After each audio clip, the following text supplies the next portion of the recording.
Hi, are you Alex from the English Club? My name is Sophia, and this is my first time here. I want to practice speaking about family today because it is a common topic, but sometimes I do not know what to say. Hi, Sophia. Yes, I'm Alex, and I'm very happy to meet you. Talking about family is a great topic because it is simple, useful, and personal. We can practice together step by step. Thank you, Alex. That makes me feel more relaxed.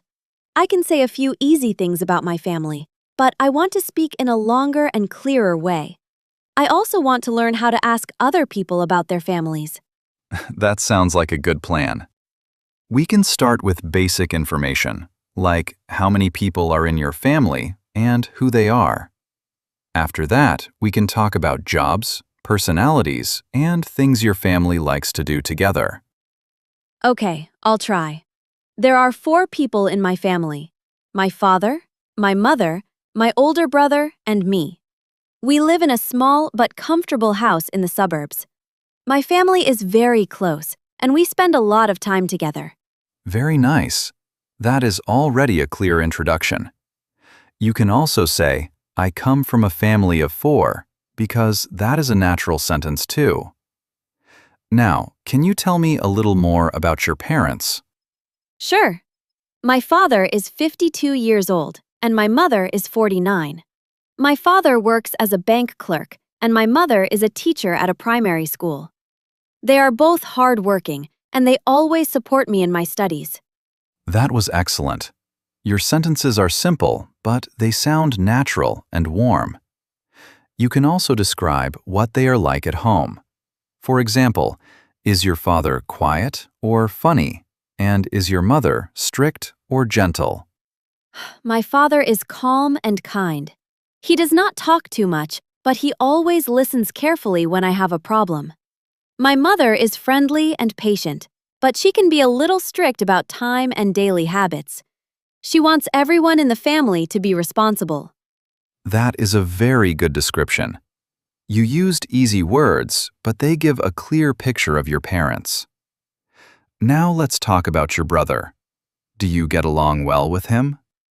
Yes, I do. My older brother is 25 years old, and he works in information technology for a software company. He is smart, practical, and sometimes a little serious, but he is also helpful. When I need help with my computer or phone, I always ask him. He sounds like a reliable brother. You can say, we get along well, and that is a useful expression for family relationships. Does he still live with your family, or does he live by himself now?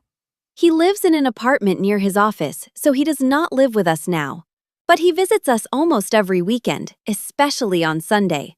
My mother cooks lunch and we all eat together. It is one of my favorite family activities. That sounds lovely. Family meals are a great thing to talk about because many people can relate to them. What do you usually do after lunch when your brother comes home?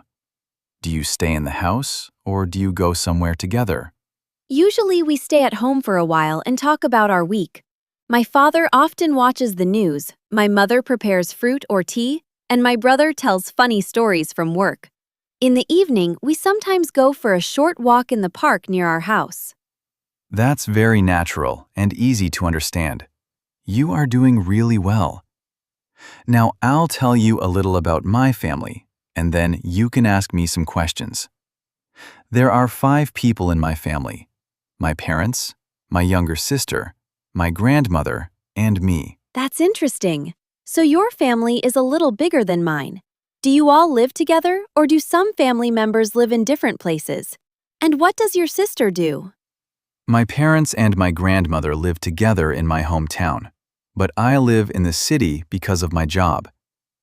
My younger sister is 29, and she is a nurse at a hospital.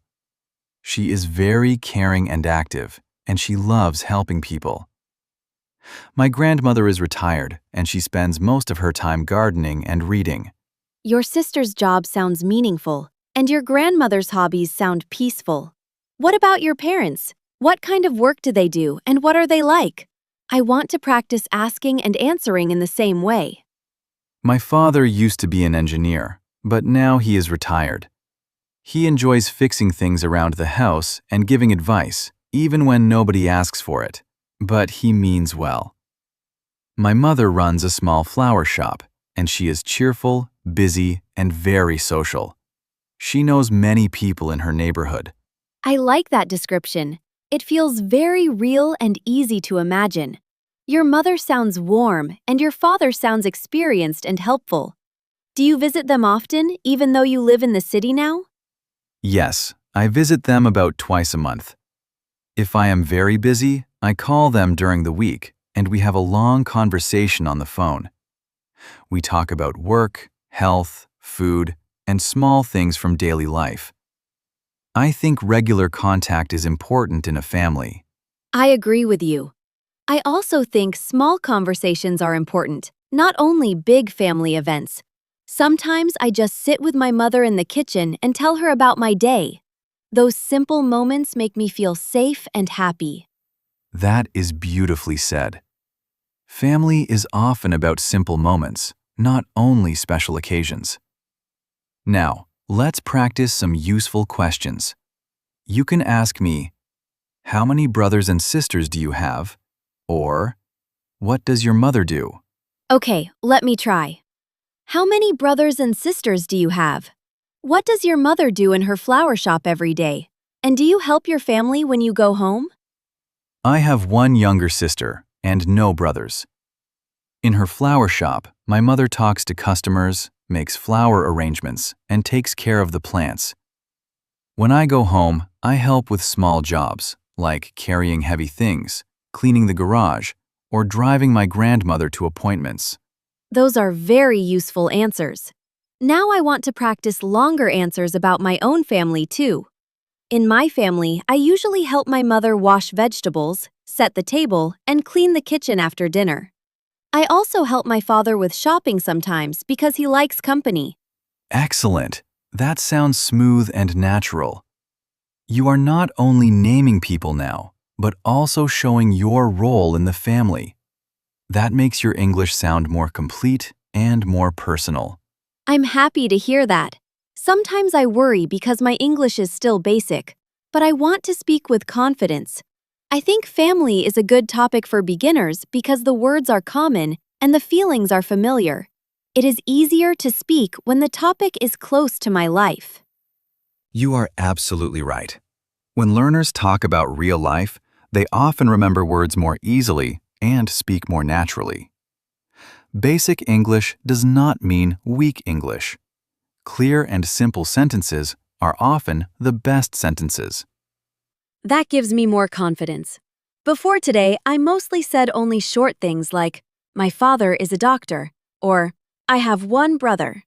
But now I can say more, like what my family members are like, what they do, and what we do together on weekends. Yes, and that is real progress. You can now introduce your family, describe each person, talk about jobs, and explain family activities. These are all very useful speaking skills for everyday conversation. With more practice, your speaking will become even more natural. Thank you, Alex. This practice is very helpful, and I enjoyed the conversation. Next time, I want to learn how to talk about family celebrations, like birthdays, New Year dinners, and visits to relatives. I think that will be fun too. That sounds like a great next topic. You did a wonderful job today, Sophia, and your English was clear, warm, and easy to understand. Keep practicing a little every day, and don't be afraid to speak. I'm sure you will improve quickly.